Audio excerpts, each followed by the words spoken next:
Hi everybody, it's Jenna from Jenna Stitches. Coming to you today with a review on kit 1 of my Annie's Crochet Afghan.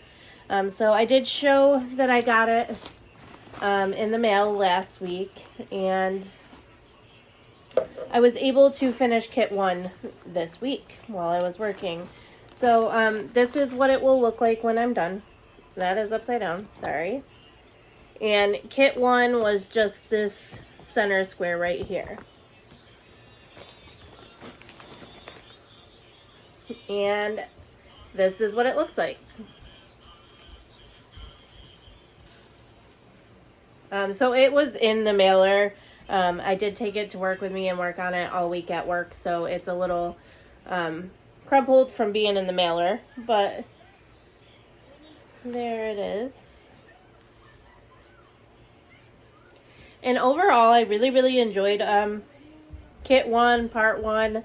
I am really familiar with all the stitches it used. There are 2 or 3 rows where it tells you to follow a video link if you need to, so which is great for, you know, people who need it. I did not at all.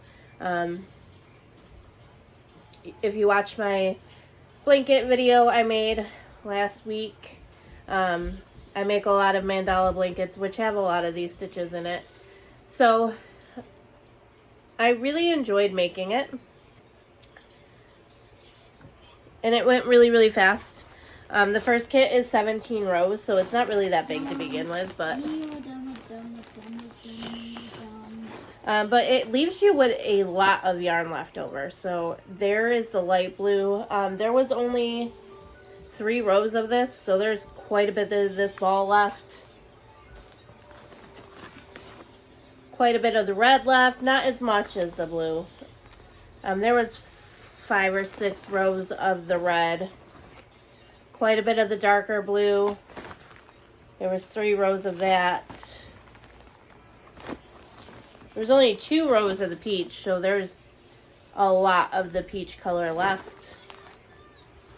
And even with the amount of cream, I still have some left. It's not a lot at all. You can tell the ball's kind of falling apart. So there's not a lot of the cream left. But with as much as I used, I really didn't think there'd be that much left. So there is quite a bit still left over. It does say in the little booklet that you should save any leftover yarn to use in future kits. So I don't know if they maybe don't give you enough going forward to do the part you need to do, or what. I know Pamela at Pamela's Adoring Crochet had the same, I don't want to call it an issue because it's not a big deal, but with having leftover yarn all the time, and I don't know what I was going to say. Completely lost it. But she had the same thing. She always had leftover yarn. So I don't know how the next kit will be. It's kind of interesting, especially with like the light blue and the peach color, because I barely touched that peach color, and the light blue is almost a full ball too. So I wonder if they don't give you those colors for a couple kits or something. I don't know. We'll see. But it was a lot of fun to work on. I really enjoyed it. I am excited for part 2. I believe I signed up for every 4 weeks, just because I do have so many other projects going on. I kind of wanted a nice amount of time before I had to work on it again. I kind of wish I did every 2 weeks, and I when I signed up, I kind of thought about it.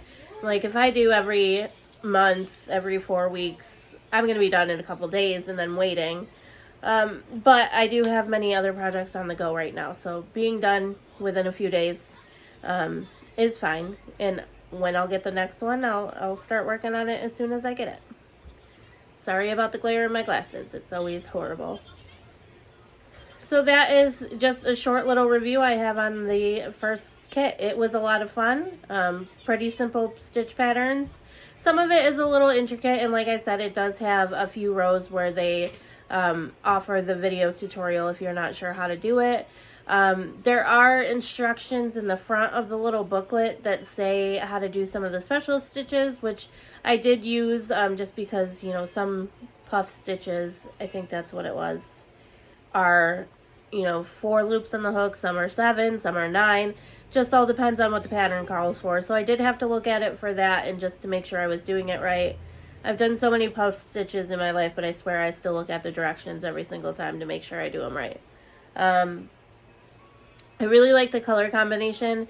I have always tend to lean more towards the darker colors. There is one that's mainly black with like neon-y colors, and I really, really, really like that one. But this is something that's not typical colors that I would go towards. So, which is the main reason why I picked it, because it's not something that I would typically go towards because it is so neutral.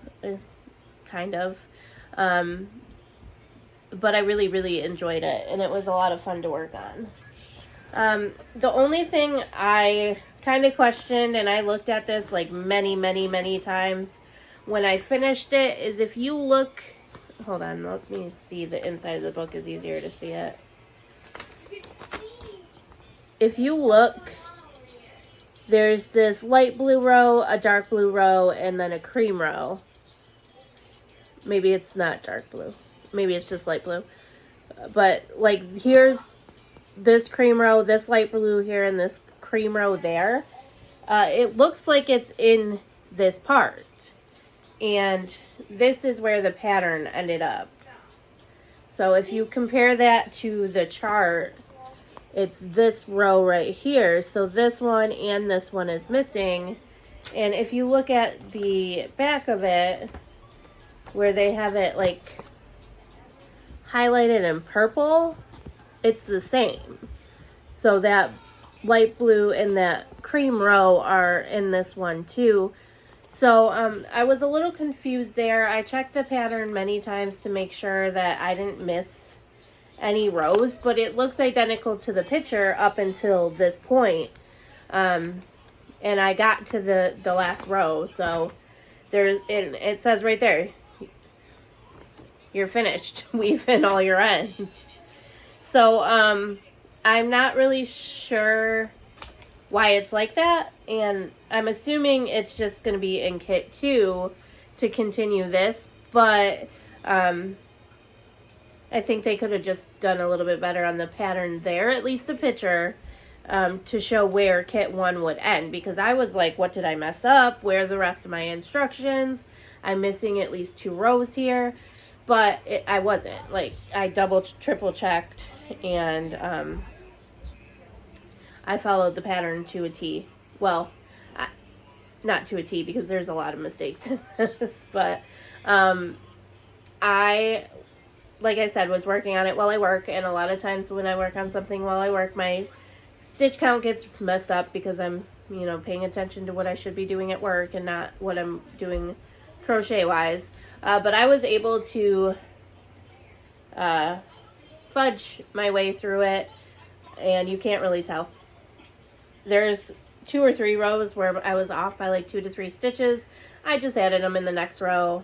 By the end of it, my stitch count was accurate, and honestly, once I get more to this, it will look fine. You won't even be able to tell, and not that you can even tell now.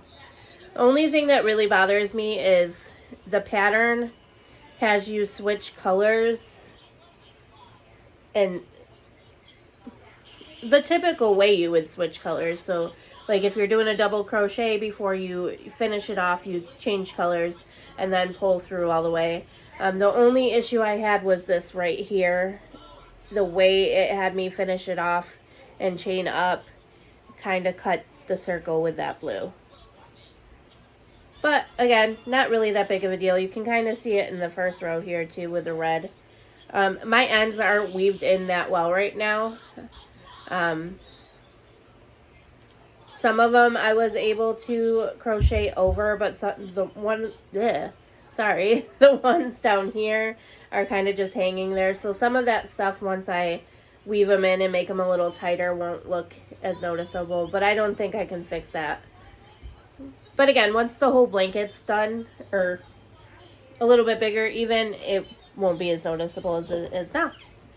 So that's all I have for you on my Annie's kit. Again, I am really enjoying it, and I'm excited for kit 2, and when I get it, I will show you what comes in it and what section we will be doing. I believe, and I'm not entirely sure, but it will probably be the rest of this part right here.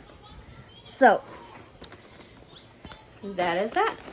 So thank you guys for watching. I really appreciate it, and I will see you guys in the next one. Bye.